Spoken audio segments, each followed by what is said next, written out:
कि भारत हिंदू राष्ट्र क्यों नहीं बन सकता, क्योंकि भारत भूमि जो है उस भूमि को कहते हैं जहां की व्यवस्था जंगल से चलती है, जहां व्यापार नहीं व्यवहार से चला जाता है और जहां पूजा केवल प्रकृति की होती है। एमसीटी के अंदर 12 गांव आ गए, शहर जिला नया बना दिया तो शहर की परिधि में गांव को निगल जाएगा, मतलब हर एक शहर गांव को निगलता जा रहा है। तो वो कहेंगे अब ये सेक्टर में आ गया है, अब ये शहर में आ गया, अब ये एमसीडी की जमीन में आ गया है। तो गांव को खा रहे हैं क्योंकि भारत को खत्म करना है। गांव खत्म तो भारत खत्म, गांव ही भारत है। भारतीय संविधान किसका बनाया हुआ है? गवर्नमेंट ऑफ इंडिया एक्ट 1935 ही भारत का संविधान है, आपको ये पता होना चाहिए। उन्होंने बाबा साहब को आगे रख दिया ताकि हम और बाबा साहब को फॉलो करने वाले लोग लड़ते रहें आपस में, ताकि असली मुद्दे से ध्यान भटक करके बाबा साहब पर केंद्रित हो जाए। और मैं ये रिस्क ले रहा हूं बेसिकली ये सब बोलने का। यदि नेता धार्मिक होगा तो देश में करप्शन नहीं होगा।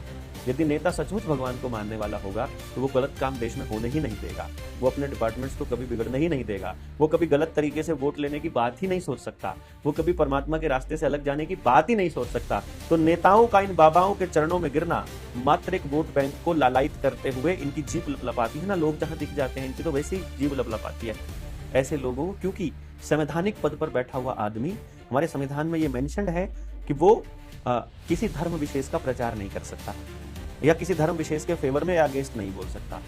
इसीलिए ऐसे लोग बिठाए जाते हैं इस बेसिस पर कि तुम्हारा धंधा चलता रहता है।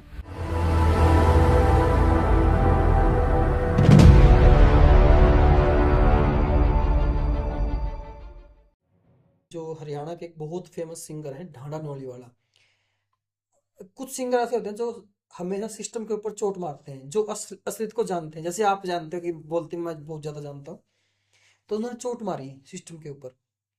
और जो भी पखंडी थे, जो भी भगवाधारी पखंडी थे, जो भगवा बेच के भगवा पहनकर बहुत ज्यादा गलत काम करते थे, पाखंड फैलाते थे, उनके ऊपर गाना निकाला चोट मारी।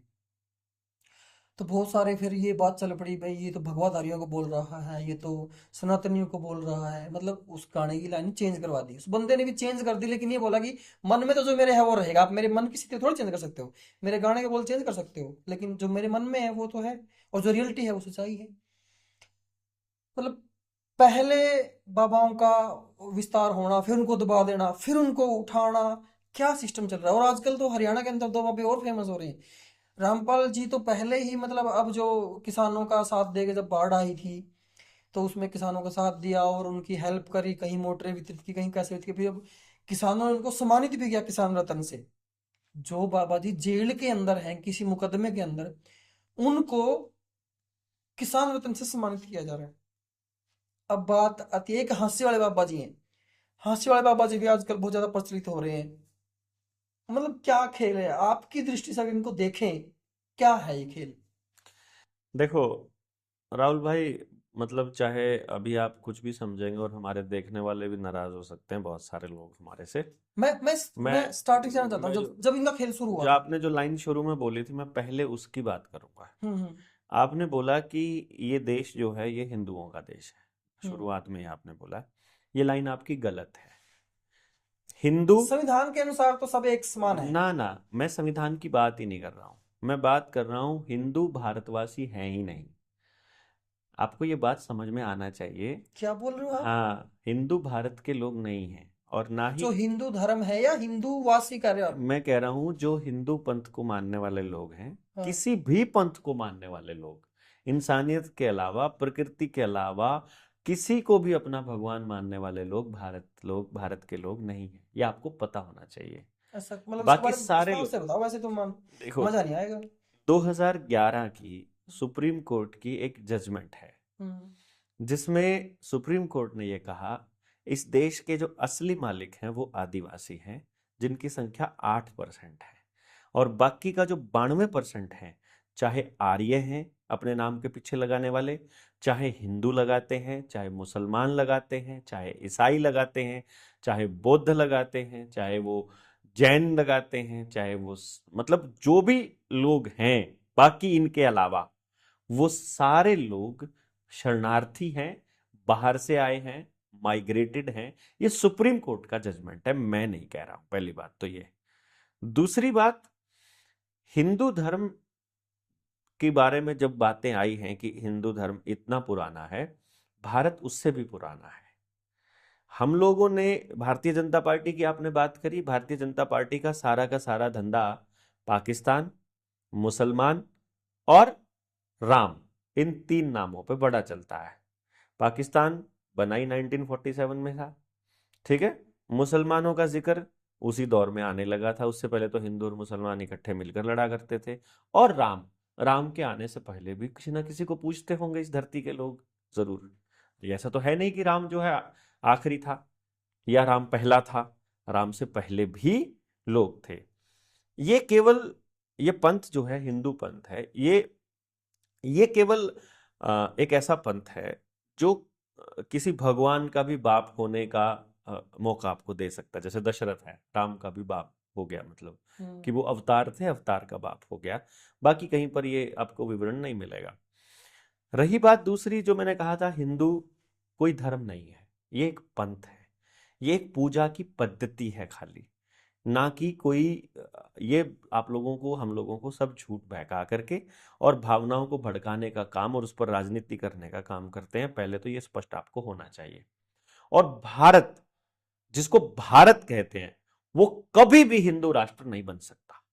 इसको हिंदू राष्ट्र बनाने की जो बात करते हैं वो फ्रॉड लोग हैं, वो नकली लोग हैं, वो राजनीतिक लोग हैं जो इस तरह की बात करते हैं। क्योंकि हिंदू राष्ट्र ऑलरेडी है, नेपाल जैसा देश हिंदू राष्ट्र है, वहां क्या है, मतलब उनसे बेहतर स्थिति पे तो जो मुस्लिम राष्ट्र है वो है, हिंदू राष्ट्रों से तो बेहतर स्थिति पे है ना, वहां तो मुसलमान नहीं है ना आपको परेशान करने वाले।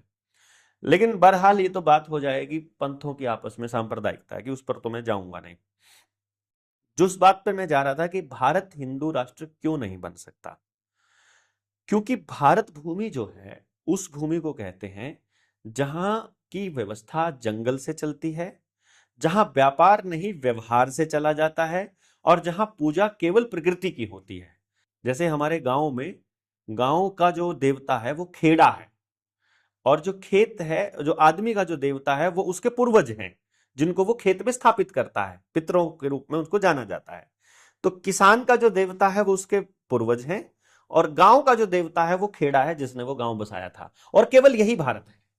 जंगल का देवता पेड़ है, सूर्य है, वो उसको मानते हैं, प्रकृति मतलब। इसके अलावा जो शहर में रहने वाला आदमी है वो पंथ को मानने वाला आदमी है। ये मैं अगर भारत की संरचना की बात करूं तो जब भी कोई व्यक्ति अपने आप को हिंदू कहेगा वो भारतीय नहीं रहेगा। ये सुप्रीम कोर्ट की जजमेंट का एक मैं आपको हवाला दे रहा हूं, और ये प्रकृति के हिसाब से भी, मैं भारत की संरचना के हिसाब से भी बता रहा हूं। इसीलिए भारत को खत्म करना है तो भारत की इस डेफिनेशन को खत्म कर दो। तो इसमें हिंदू भी लगा है, मुसलमान भी लगा है, यानी जो कट्टरपंथी हिंदू है और कट्टरपंथी मुसलमान है वो दोनों इसी काम पे लगे हैं कि भारत के गांव की संरचना और जंगल आधारित अर्थव्यवस्था को तोड़ दो और व्यापार आधारित पूरा समाज बना दो, तो भारत टूट जाएगा। इसीलिए एमसीटी के अंदर 12 गांव आ गए, शहर जिला नया बना दिया तो शहर की परिधि में गांव को निगल जाएगा, मतलब हर एक शहर गांव को निगलता जा रहा है। जैसे हमारा, हम असंध में बैठे हैं तो ये जयसिंहपुर को निगल गया, इधर से वो दूसरे गांव, ये जो आसपास के गांव है उन सबको निगल गया ये शहर। तो वो कहेंगे अब ये सेक्टर में आ गया है, अब ये शहर में आ गया, अब ये एमसीडी की जमीन में आ गया। जैसे चंडीगढ़, चंडीगढ़ के बीच चंडीगढ़ गाँव भी है। आसपास के गांव को, हाँ चंडीगढ़ तो गांव ही था। तो गांव को खा रहे हैं क्योंकि भारत को खत्म करना है। गांव खत्म तो भारत खत्म। गांव ही भारत है, शहर भारतीय अर्थव्यवस्था का हिस्सा नहीं है। एक तो ये समझना है। ये तो मैं आपकी बातों को अगर सहमत हो जाऊं, हाँ एक तरीके से अगर मैं हाँ आपकी बात से सहमत हो जाऊं, हम्म, तो ये जो चीजें थी ना, ये एक जमाना ना पहले थी, ना ना ना ना ना बहुत ना जी ना, लेकिन ये जमाना नहीं, जमाना कुछ नहीं काम करेगा। आप जिस व्यवस्था के तहत चल रहे हो वो किसकी बनाई हुई है? आईपीसी किसकी बनाई हुई है? इंडियन पुलिस एक्ट किसका बनाया हुआ है? भारतीय संविधान किसका बनाया हुआ है? गवर्नमेंट ऑफ इंडिया एक्ट 1935 ही भारत का संविधान है, आपको ये पता होना चाहिए। उन्होंने बाबा साहब को आगे रख दिया ताकि हम और बाबा साहब को फॉलो करने वाले लोग लड़ते रहें आपस में, ताकि असली मुद्दे से ध्यान भटक करके बाबा साहब पर केंद्रित हो जाए, ताकि अभी जो ध्यान असली बात पर ध्यान भटक करके और हिंदुत्व पर चला जाए, ताकि जनता पार्टी को, भारतीय जनता पार्टी को अपना एक मुद्दा मिल जाए। और मैं ये रिस्क ले रहा हूं बेसिकली ये सब बोलने का, इसलिए ले रहा हूं क्योंकि मुझे मालूम है कि वो प्रोपागेंडा रचते हैं इसके लिए, तो वो कुछ भी कर सकते हैं। वहां इनके पास वो क्या बोलते हैं इनको, वो गांधी की हत्या किसने की थी? गोडसे। इनके पास गोडसे की कमी नहीं है, बहुत समलैंगिक लोग घूमते हैं इनके बीच के बीच में, जो सिर्फ मरने का बहाना ढूंढते रहते हैं और मारने का भी। इसलिए मुझे नहीं ये दिक्कत है। मैं जो बात कह रहा था वो ये थी कि जो स्ट्रक्चर है उस स्ट्रक्चर से नहीं भाग सकते आप, चाहे पुरानी हो चाहे नई हो। दूसरी बात जो आपने बोली बाबाओं वाली, ये मेरी पुरानी कुछ वीडियोस में मैंने जिक्र किया हुआ है कि चुनाव से पहले मीडिया के अंदर जो बाबा आने लग जाए तो ये समझ लेना कि अब आपके जो नए भक्त पैदा किए जा रहे हैं, जो नए भक्त आ रहे हैं, उनको एक जगह पर कंसोलिडेट करने का काम ये बाबा करेगा। और नेता जब किसी बाबा के चरणों में गिरता है तो वो प्योर प्रोपेगेंडा और नाटक होता है। नेता ऐसे किसी बाबा को ना तो दिल से मानता है, ना ही उनके साथ इनका कोई ऐसा कोई भावनात्मक रिश्ता होता है, और ना ही अ, धर्म नाम की कोई चीज इनमें होती है। यदि नेता धार्मिक होगा तो देश में करप्शन नहीं होगा। यदि नेता सचमुच भगवान को मानने वाला होगा तो वो गलत काम देश में होने ही नहीं देगा। वो अपने डिपार्टमेंट्स को कभी बिगड़ने ही नहीं देगा। वो कभी गलत तरीके से वोट लेने की बात ही नहीं सोच सकता। वो कभी परमात्मा के रास्ते से अलग जाने की बात ही नहीं सोच सकता। तो नेताओं का इन बाबाओं के चरणों में गिरना मात्र एक वोट बैंक को लालायित करते हुए, इनकी जीभ लपलपाती है ना, लोग जहां दिख जाते हैं इनकी तो वैसे ही जीभ लपलपाती है कि हाँ हाँ माल पड़ा है, यहाँ वोट पड़ी है, इन वोटों को देख लो। तो ये काम नेताओं का पुराना है। रही बात बाबाओं की, कोई भी बाबा बन सकता है आज के टाइम पर, और सबसे ज्यादा ढोंगी आदमी ही अपने अपने धर्म का प्रचार करता है। मैं आपको ये बताऊं, आप एक धार्मिक आदमी हो और आप धर्म का प्रचार करते हो, मतलब मुझे बड़ा अचरज हुआ। मैं अगर देख स्पेसिफिक बात करूं, हाँ हंसी वाले बाबा जी हैं, हाँ। वो इनकम टैक्स डिपार्टमेंट में उनकी गवर्नमेंट नौकरी थी, हम्म और वो गवर्नमेंट नौकरी छोड़ के बाबा बने हैं। और लोगों का पर्चा देखते हैं, जैसे बाबा बागेश्वर देखते हैं ना, ऐसे पर्चा देखते हैं वो कि भाई तेरे अंदर, तुम्हारे घर के अंदर क्या दिक्कत है, तू नौकरी क्यों नहीं लग रहा है, तुम्हारा घर में ये जो हुआ ये क्यों हुआ, कुछ मर गया या कोई तुम्हारा पहले पितर है, ऐसा कुछ, मतलब वो देखते हैं, पर्चा बनाते हैं लोगों का। तो सरकारी नौकरी छोड़ के मतलब बाबा बनना, मतलब आपकी थिंकिंग क्या है इसके पीछे? देखो, सरकारी नौकरी छोड़कर हम जैसे लोग क्रांतिकारी बने हुए हैं, लड़ाई लड़ रहे हैं समाज की, हम्म। अपना बिजनेस छोड़ करके, और गालियां खाने का काम करते हैं, ठीक है। और वो लोगों के पैर ढोंगी और प्रोपेगेंडा तो आपको बोला जाता है कि आगे जाके राजनीतिक पार्टी बनाएगा ये। राजनीतिक पार्टी बनाना ढोंग कहाँ से हो गया? मान लीजिए आपकी बात को सही मान भी लें हम, नहीं, आपकी मतलब बात बाद में करते हैं, पहले वो बात करो बाबा है ना, वाली। हाँ मतलब वो ढोंग कहाँ से? हाँ वो तो एक प्रोसेस का हिस्सा है हाँ। सामाजिक जीवन का। लेकिन बाबा बन करके आप वोटों की खरीदारी और बेचना करना, ये तो गलत काम है ना। अब आपको मैं बताऊं, हम्म, आ, मेरी किसी पत्रकार से बात हो रही थी, हम्म, और वो एक बाबा के साथ जाता है। तो एक बाबा बोल रहा है मेरा सोशल मीडिया हैंडल संभाल लो हम्म, और तुम्हें इतने लाख रुपए महीने का मैं दिया करूंगा। और एक बाबा बोल रहे हैं मेरे एक कार्यक्रम कवर करो, तुम्हें एक कार्यक्रम कवर करने का 20,000 रुपये दिया करूंगा। हम्म, तो बस उसी से समझ में आ जाना चाहिए कि 20,000 रुपये इन्वेस्टमेंट करके वो कितने लाख का खेल खेल जाते हैं। दूसरी बात, अगर आपको धर्म, अधर्म, बाबा, ढोंगी, इन सब में अगर फर्क और भेद देखना होगा तो आपको एक बात समझनी पड़ेगी। परमात्मा को समझना पड़ेगा आपको थोड़ा सा, और बाबाओं की भाषा शैली को देखना पड़ेगा। यदि बाबा किसी देवता को अपना टारगेट बना रहा है, कोई बांके बिहारी को ले लेता है, कोई राम को अपना ले लेता है, कोई कहता है मैं तो शिव का भक्त हूं, कोई कह देता है ये भक्ति ना, बेसिकली ये एक व्यक्तिगत टास्क है, ये एक मेरा व्यक्तिगत मसला है। जैसे मैं अपनी पत्नी से कितना प्यार करता हूं, मैं अपने बच्चों से कितना प्यार करता हूं, मैं अपने देश से कितना प्यार करता हूं, वैसे ही मैं किसको मानता हूं और किसकी पूजा करता हूं, ये उतना ही सीक्रेट चीज है। ये मेरे घर में मनाने की चीज है कि मैं घर में किसकी पूजा अर्चना करता हूं। और इसका मैं कभी भी, सड़क पर हम डिंडोरा नहीं पीटते हैं कि मैं अपनी माँ से इतने प्यार करता हूं। आपने कभी बोला सड़क पर खड़ा होकर आई लव यू माँ? लेकिन आई लव भारत माता कहते हैं, जो भारत माता की जय बोलने वाले नौटंकियों के लिए बोल रहा हूं मैं। जब आप सचमुच प्रेम करते हो ना, तो आप शांति से प्रेम करते हो, तब आपको चिल्लाना नहीं पड़ता है। चिल्लाया जाता है बहरों को सुनाने के लिए, या आप अंदर नहीं सोच रहे होते, आपके अंदर नहीं बज रहा होता, जब आपको बाहर नाटक करना होता है तब आपको चिल्लाना पड़ता है। या तो किसी को सुनाना है या आपको दिखाना है, तब चिल्लाना पड़ता है। ये प्रेम ऐसा ही होता है। और भगवान के प्रति जो प्रेम होता है वो भी ऐसा ही होता है, परमात्मा के प्रति प्रेम। तो परमात्मा एक ऐसी चीज, एक ऐसी ऑब्जेक्ट कह लो, ऐसी पावर कह लो, एक ऐसा एंटिटी कह लो, या ऐसा कॉन्शियसनेस, कुछ भी, वट एवर यू, नहीं, आपको जो भी लगता है, मतलब मैं उस पर मैं नहीं जाऊंगा कि मैं क्या मानता हूं।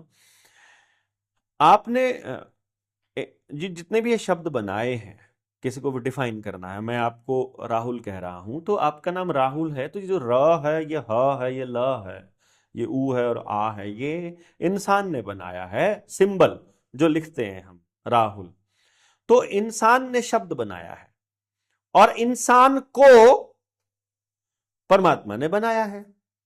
तो इंसान परमात्मा को कैसे डिफाइन कर सकता है? मान लो ये माइक है, ये इंसान ने बनाया है, तो इंसान तो इसको डिफाइन कर सकता है कि माइक ऐसे काम करता है और इसका मैनुअल ये है। ये माइक तो इंसान को वापस एक्सप्लेन नहीं कर सकता ना, क्योंकि इसकी औकात नहीं है इंसान को एक्सप्लेन करने की, इसकी लिमिट अपने तक ही सीमित रहेगी। तो इंसान की औकात नहीं है परमात्मा को एक्सप्लेन करने की, क्योंकि उसकी लिमिट इंसान से ऊपर सोच नहीं सकती है। इसको समझना पड़ेगा बहुत आसानी से। तो जो भी व्यक्ति परमात्मा को एक्सप्लेन करने की बात कर रहा है वो ढोंगी है, एक्सप्लेन किया ही नहीं जा सकता। ये प्योर अनुभव का विषय है, प्योरली अनुभव का विषय है, ये कॉन्शियसनेस का विषय है। तो परमात्मा पे बात नहीं की जा सकती जब तक आप परमात्मा को जानते नहीं हो। और जो परमात्मा को जान लेगा वो बात ही नहीं करेगा, वो तो चुप हो जाएगा। उसको तो सभी मिल गया ना, जिसने परमात्मा से बात कर ली, या जिसने परमात्मा को जान लिया, या जो उससे कनेक्ट हो गया, या जो उससे मिल लिया, फिर उसको दुनिया में और क्या चाहिएगा बताओ? उसको आपको प्रूव करना पड़ेगा कि परमात्मा है कि नहीं। वो आपका सर्टिफिकेट से मानेगा। अरे जिसने जो सब सारी दुनिया को मनाने वाली चीज, सारी दुनिया को बनाने वाली, कंट्रोल करने वाली उस चीज से उसका साक्षात्कार हो गया, अब वो आपका सर्टिफिकेट लेने के लिए माइक पर बैठेगा क्या? वो भीड़ को बताएगा क्या कि तुम मानो कि मैं परमात्मा से सीधा कनेक्टेड हूं, कि मैं उसका भक्त हूं?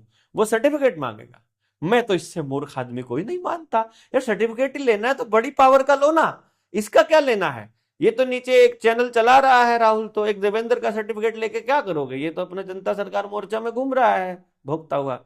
तो मेरे आपके सर्टिफिकेट से उसको फर्क पड़ने वाला नहीं है, जो परमात्मा से साक्षात्कार कर लेगा। इसलिए जो भी बोल रहा है परमात्मा पर, वो झूठ बोल रहा है, क्योंकि सत्य एक ही होगा। अगर सबकी जबान से निकलने वाली चीज एक नहीं है, मान लीजिए 10 आदमी परमात्मा पर बात कर रहे हैं और 10 के 10 की बात अलग अलग है, तो चांस ये है कि 9 तो 100% गारंटी है कि झूठे हैं, 10 के 10 भी झूठे हो सकते हैं। एक ही सच होगा ना, सच के 9 भाग नहीं हो सकते, सच के 2 हिस्से नहीं हो सकते। आधा सच हो सकता है लेकिन सच एक ही होता है। इसलिए अलग अलग बात करने वाले लोगों में से कोई एक सच हो सकता है, बाकी सारे झूठ हैं। तो इसमें से देख लो कौन से बाबा को आपको ठीक लगते हैं, मैं कि कौन सा सच लगता है। अभी जो ना जो भक्ति को मानते हैं और जो जो तुलनात्मक लोग हैं, मैं कमेंट्स पढ़ता रहता हूँ। एक संत है प्रेमानंद जी महाराज। लोग जब तुलना करते हैं ना, तो लोग बाबाओं में और संत में तुलना करते हैं भी, असली संत जो है वो है, और ये तो सब पाखंडी हैं। ऐसे बहुत सारे कमेंट मैं पढ़ता हूँ बहुत ज्यादा। जो वो संत हैं प्रेमानंद जी महाराज, वो लोगों में वो बांटते हैं मेरे ख्याल से, जो लोगों को करना चाहिए भक्ति और अपने माता पिता की सेवा, और मतलब ये बस सिर्फ वही सिखाते हैं। वो ये नहीं बोलते मेरी पूजा करो, मैं पर्चा बनाता हूँ, मैं ये देखता हूँ, मैं तुम्हारा भविष्य देख सकता हूँ, ये करता हूँ। वो सिर्फ सिखाते हैं वो। और एक तरफ है वो लोग जो इन बाबाओं को देखो मानते हैं। मेरे पड़वाओगे सिर, मना पता है। अब प्रेमानंद को क्यों हाईलाइट किया गया है मालूम है आपको? प्रेमानंद को हाईलाइट किया गया है डायलिसिस का प्रचार करने के लिए, कि वो किडनी का पेशेंट है और डायलिसिस होना चाहिए, डायलिसिस से आदमी बच जाता है, इसका डायलिसिस चल रहा है। सिर्फ डायलिसिस का प्रचार करने के लिए और प्राइवेट अस्पतालों की मौज के लिए प्रेमानंद को हाईलाइट किया गया है। मैं आपकी बात ठीक है, से सहमत नहीं हूँ। ना हो, let us agree to be हर एक डिसएग्री। चीज प्रोपेगेंडा नहीं हो सकती। भाई मैं कह रहा हूं, आप हर एक बात बताओ, प्रेमानंद को नहीं पता है कि इतना बड़ा षड्यंत्र चल रहा है देश के अंदर? यार संतों की ड्यूटी नहीं बनती है देश को सच बताए। आप इस बात को कैसे कर सकते हैं? वो भी एक प्रोपेगेंडा है। मैं कह रहा हूं संत की ड्यूटी नहीं बनती है क्या? उसको दिखाई नहीं दे रहा है देश कैसे मर रहा है? फिर वो अपने तरीके से बता तो रहे हैं, कैसे बता रहे हैं? कैसे रहना चाहिए, वो कैसे क्या करना क्या चाहिए। करना चाहिए? उनका काम है, ये टीचर का काम है स्कूल के। उनका काम है सच को सामने लेकर के आना। हर कोई हर किसी का, अगर परमात्मा से नहीं डरते हो, अगर उससे प्रेम करते हो और उसके साथ जुड़े हुए हो और आप परमात्मा की भक्ति करते हो, तो परमात्मा के भक्त का पहला धर्म है सत्य पर अटल होकर के बोलना।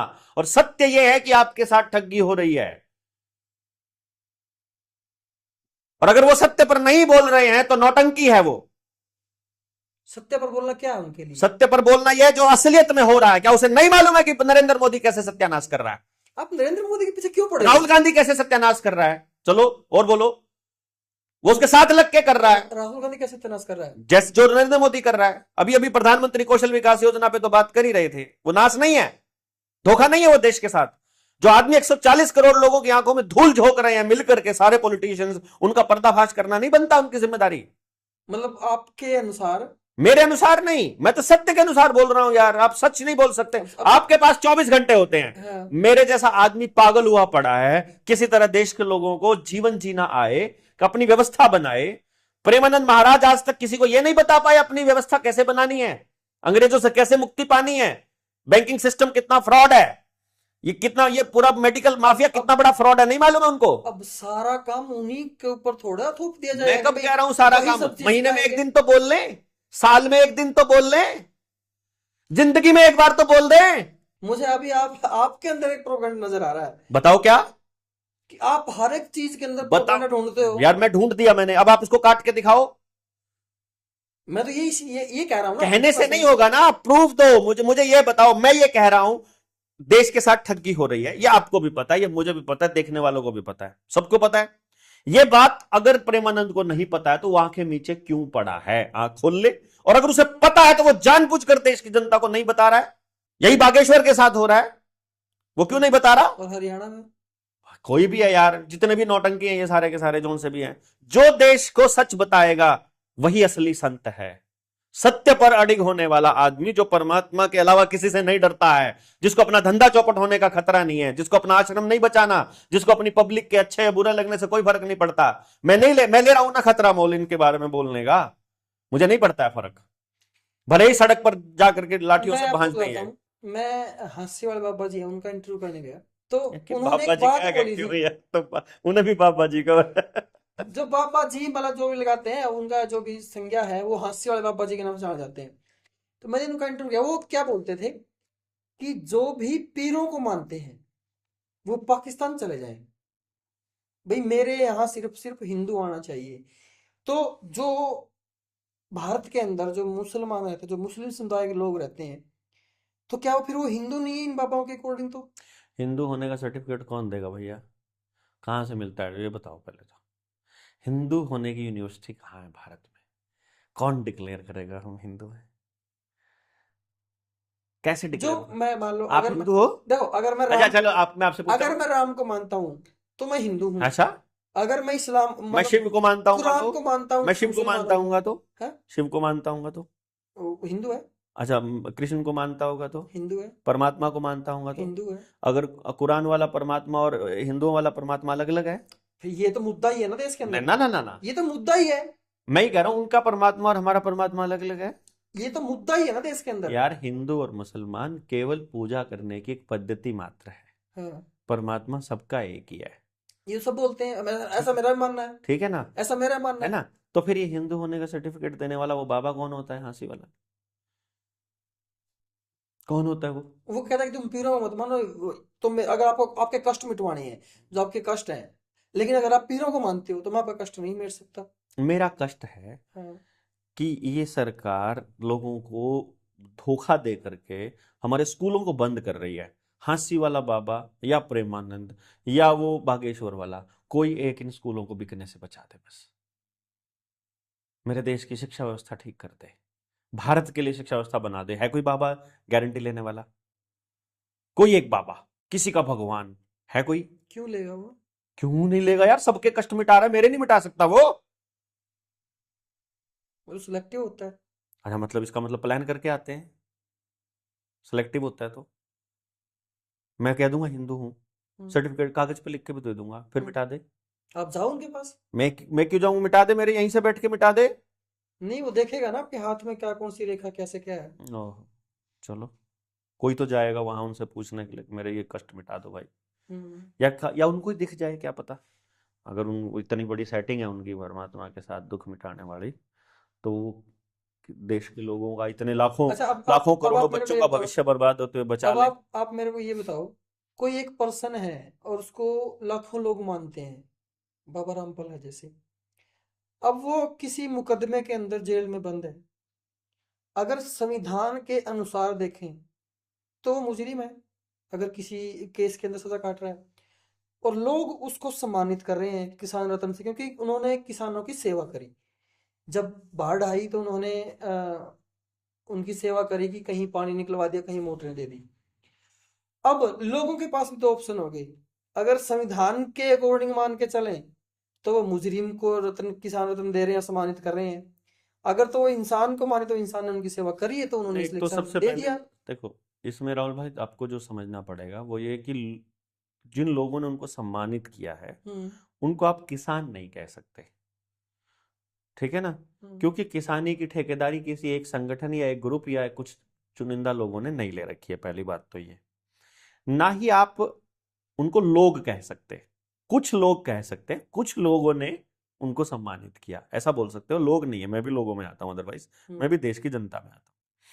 तीसरी बात, संविधान में तो हमेशा से ही जहां सरकारों को सूट नहीं करता है, जहां सत्ताधारियों को सूट नहीं करता है, उसी को जेल में भेजने का प्रोविजन है।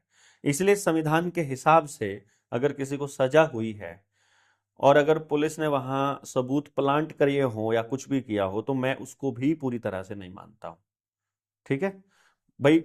मेरे साथ तो हुआ है, मेरे साथ तो बीती है। मैंने किसी पुलिस वाले के साथ बदतमीजी नहीं की थी, लेकिन मेरे ऊपर मुकदमा चल रहा है कि तुमने सरकारी अधिकारी के ऊपर हाथ उठाया। मेरे खिलाफ कोई कंप्लेंट नहीं थी, लेकिन पुलिस वालों ने उल्टा लटका करके मुझे पीटा, मेरे 5 साथियों समेत, मेरे 6 साथी थे हम लोग, हम सबको उल्टा लटका के पीटा। मेरे साथ तो ये हो चुका है, इसलिए मुझे मालूम है। रही बात उनको परमात्मा की संज्ञा देने की, और दूसरी बात, देखो, बाढ़ आई थी, उन्होंने मोटर पंप पाइपें और समाज को बचाने का काम किया। ये तो मैं समझता हूं हर सामर्थ्यवान व्यक्ति को करना चाहिए, जिनके पास इतनी मैन पावर हो, जिनके पास इतना पैसा हो, उन सब लोगों को यह करना चाहिए। लेकिन इस बढ़ती हुई शिक्षा व्यवस्था के ऊपर बाबा संत रामपाल जी भी नहीं बोले भाई।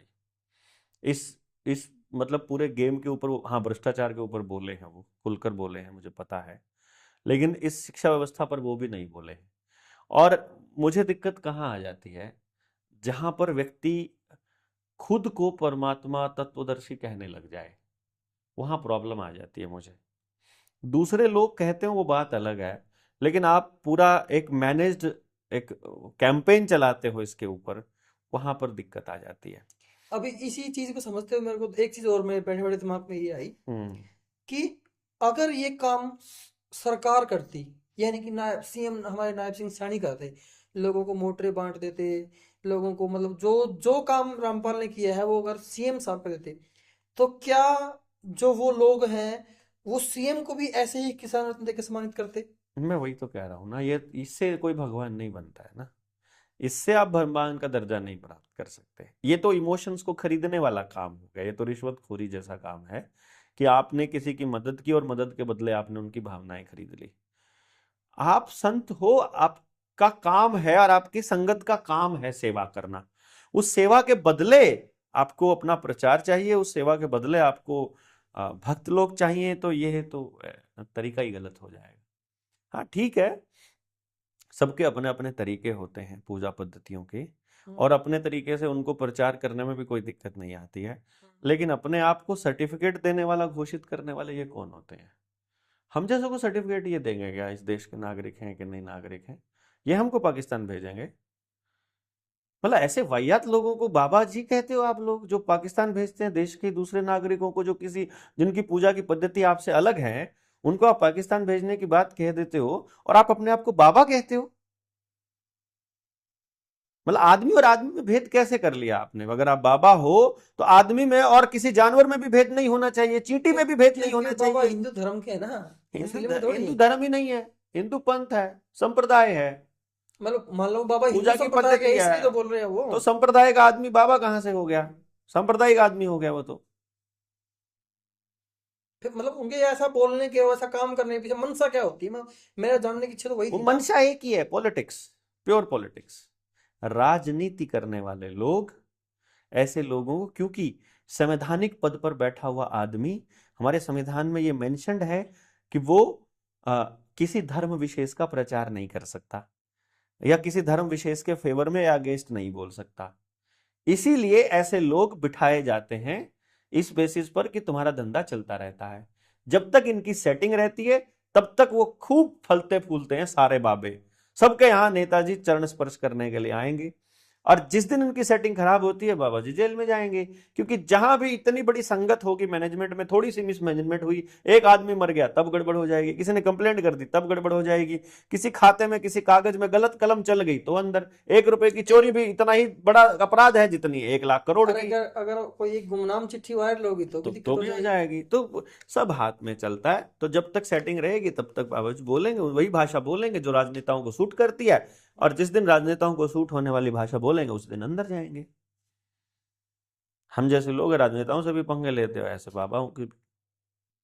मतलब तो फिर चल क्या रहा है इन बाबाओं के नाम पर? मतलब क्या मंशा, क्या वही राजनीति फिर?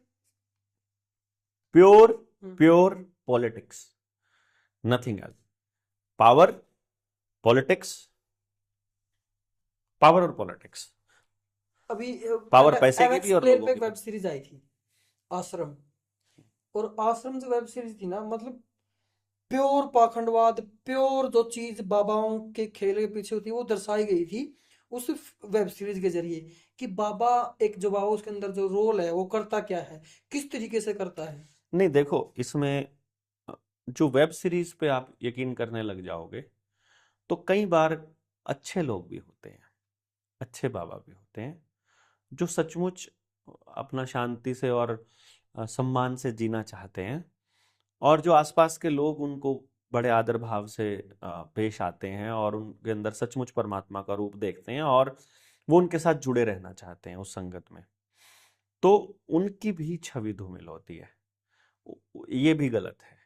मीडिया में जब भी बोला जाता है, या तो वो ये बताए कि उन्होंने कौन से बाबा की बात करी है। जब मीडिया में जब बोला जाएगा तो वहां वो तो सभी बाबाओं के बारे में बोल दिया ना उसने, तो ऐसा नहीं है ना। ये तो अपन इनका जिनका आपने जिक्र किया है, जिन बाबाओं का, ये तो मीडिया में अपने आप को हाईलाइट करने वाले बाबे हैं। अच्छा एक लेकिन बात, ऐसे बाबा भी तो चलो चलो ये होंगे इस बताओ। देश के अंदर ना, हाँ हाँ। जो मीडिया में हाईलाइट नहीं करते, जो बिल्कुल चैन अमन शांति से इस देश की सारी समस्याओं पर गंभीर चर्चा भी करते हैं, लोगों को समझाते भी हैं और भक्ति में भी लीन रहते हैं और किसी को सर्टिफिकेट भी नहीं बांटते, ऐसे लोग भी तो हैं। क्या बाबा का पावरफुल होना भी जरूरी है? उसके आसपास 4-5 सिक्योरिटी गार्ड चलने भी जरूरी है? नहीं, बाबा का तो, बाबा सिक्योरिटी गार्ड एक भी हो गया तो बाबा कहाँ से हुआ? इसका मतलब परमात्मा की उस शक्ति पर यकीन ही नहीं करता वो। अगर बाबा को पैसा चाहिए अपना काम करने के लिए, अगर बाबा को सिक्योरिटी गार्ड चाहिए अपनी रक्षा के लिए, अगर बाबा को पूरा मीडिया का तंत्र चाहिए अपने प्रचार के लिए, तो मतलब परमात्मा की शक्ति में उसे यकीन नहीं है। तो फिर वो सिक्योरिटी गार्ड क्यों रखते हैं साथ में? यकीन नहीं है ना परमात्मा में, इसलिए तो वो वो खुद परमात्मा यकीन नहीं करते तो बॉडी गार्ड क्यों लेके चलते साथ में? ताकि आपको अच्छा लगता है ना बॉडीगार्ड वाला बाबा, आपको टॉर नजर आती है ना उसमें, तो उसको तो देखना है ना कि इनको, जो ये भेड़ हैं, इनको कैसे बहकाना है। उनको पता है मीडिया में अच्छी चीजें कौन सी लगती हैं। हद है यार। आप ही बताइए क्या रीजन रहा होगा? लोगों से दूर रहना चाहते हैं या भगवान पर भरोसा नहीं है? मेरे कभी कभी समझ नहीं आता, मतलब साधु बाबा और मतलब कि और भी इनमें महात्मा, ये सिर्फ मतलब कनेक्शन होता है इनका, प्रभु से कनेक्शन होता है, ऐसा बोला जाता है हिंदू धर्म में। तो फिर अगर प्रभु से कनेक्शन देना है तो लोगों की भीड़ क्यों जोड़नी है? एक माइक रख के, कैमरे रख के उनकी वीडियोस क्यों बनानी है, वो फैलानी क्यों है? और लोगों को एक्वायर करके एक सत्संग क्यों करना? मतलब वो क्या चीज है? देखो, भीड़ का तो पर्पस ये होना चाहिए कि लोग ज्यादा से ज्यादा जागें। अब भीड़ का अपना एक ऑरा होता है। और वीडियो बनाकर प्रचारित इसलिए करना होता है कि वो उस बात को समझें और लोगों तक भी जाए। लेकिन प्रोपेगेंडा उद्देश्य अगर है तो फिर गड़बड़ हो जाएगी ना। प्रोपेगेंडा की बात नहीं कर रहा हूं, सच का तो फैलाव होना ही चाहिए, सच तो लोगों को पता लगनी ही चाहिए। और जो परमात्मा को जान लेगा, जो सच को जान लेगा बाबा, वो इस प्रोपेगेंडा में नहीं फंसता है। उसको तो डर रहता है मेरे मुंह से कोई ऐसी बात ना निकल जाए जो उस परमात्मा की बनाई हुई या उसके नियमों से या उसकी प्रकृति से थोड़ी बहुत भी अलग हो जाए। जैसे ही किसी बाबा ने इंसान और इंसान में फर्क किया, वो ढोंगी हो जाएगा। सीधी सी बात है, फर्क हो ही नहीं सकता। राहुल अपने नाम के पीछे शर्मा लगाता है और देवेंद्र बल्हारा लगाता है। अगर इन दोनों में भी उसने फर्क कर लिया ना, तो भी वो मतलब अलग हो जाएगा। और कोई मतलब अगर पास में कोई केंचुआ या चींटी है, अगर उस चींटी में और राहुल में, गिलहरी में और देवेंद्र में अगर फर्क कर लिया, तो भी वो ढोंग हो जाएगा। हो ही नहीं सकता। परमात्मा की बनाई हुई कोई एक चीज किसी दूसरे से बेहतर नहीं हो सकती मेरे भाई। वो एक दूसरे का पूरक होती है, बेहतर नहीं हो सकती। वो एक दूसरे का पूरक होती है। आप देखो, पेड़ों के बिना आप जिंदा रह करके दिखाओ, तो आप पेड़ों से बेहतर कैसे हो? आप पशु पक्षियों के बिना रह करके दिखाओ, मधुमक्खी खत्म हो जाएगी ना, उस दिन वो अस्तित्व खत्म हो जाएगा इंसान का। ऐसे कैसे? मधुमक्खी का काम है पोलिनेशन, मतलब बीजों को इधर से उधर लेकर के जाना। जितने भी प्लांट के ऊपर जितने भी मतलब वो होते हैं ना, फल आते हैं, जो भी फसल होती है, बिना मधुमक्खी के पॉसिबल नहीं है। परागकण जिनको बोलते हाँ, हैं। अगर मच्छर नहीं होगा तो इंसान खत्म हो जाएगा। वो नेचुरल इम्यूनाइजर है, नेचुरल वैक्सीनेशन एजेंट है। वो हमारी इम्यूनिटी के लिए सबसे मजबूत एजेंट है मच्छर। और हम मच्छर से बचते हैं अगर। हाँ, वो गलत बचते हैं, बताया नहीं, और लोगों ने बताया नहीं, ज्ञान नहीं देते ना। इसलिए मच्छर में और आप में अगर आप कहोगे कि हम इंसान बेहतर है मच्छर से, मतलब ये सबसे बड़ी बेवकूफ़ी है। और अगर कोई बाबा इंसान को मच्छरों से बेहतर कहे, तो वो गलत बाबा है, वो ढोंगी है। इंसान सर्वश्रेष्ठ कृति नहीं है। इंसान अकेला एकमात्र ऐसा जीव है, बाकी जीवों से सिर्फ इंसान में एक चीज अलग है, और वो है फ्री विल, कि वो अपनी मर्जी से कोई निर्णय ले भी सकता है, इधर का भी और इधर का भी, दोनों तरफ का। हाँ और ना दोनों उसके हाथ में है। एनिमल कोई भी है, चाहे पशु है, पक्षी है, उसके पास ये निर्णय लेने की ताकत नहीं है। बस उसको परमात्मा के आदेश से चलना होता है, जिसको अंतरात्मा कहते हैं। उसको सिर्फ उसके आदेश पर ही चलना होता है। कुत्ता सड़क पर आ गया, अगर उसको आदेश है कि तुझे चलते रहना है, तो उसे चलता ही रहेगा। वो इधर उधर नहीं देखेगा। उसको टक्कर लग रही है, ट्रक उड़ा के ले जाएगा, वो देखने के बाद भी रुकेगा नहीं, क्योंकि उसको आदेश है कि तुझे चलते रहना है। इंसान की अंतरात्मा कहेगी कि ये चोरी है, वो फिर भी करता है कि नहीं करता है, ये परमात्मा ने उसके ऊपर छोड़ा हुआ है। इतना सा फर्क है बस, किसी मच्छर, कुत्ते और आदमी में इससे ज्यादा कोई फर्क नहीं है। और इसी की वजह से ये सबसे घटिया जीव बन गया है। इससे बेहतर है सब, कोई प्रकृति का विनाश नहीं कर रहा इंसान के अलावा। और इन्हीं घटिया लोगों की लीडिंग ऐसे ऐसे घटिया बातें कर लेते हैं, जो इंसान को इंसान से अलग करते हैं। वही इस समाज के ऊपर सबसे बड़े कोड है। चलो, बहुत बहुत धन्यवाद डॉक्टर धन्यवाद साहब, जी। आपके इस अद्भुत ज्ञान के लिए जो आपने हमें दिया।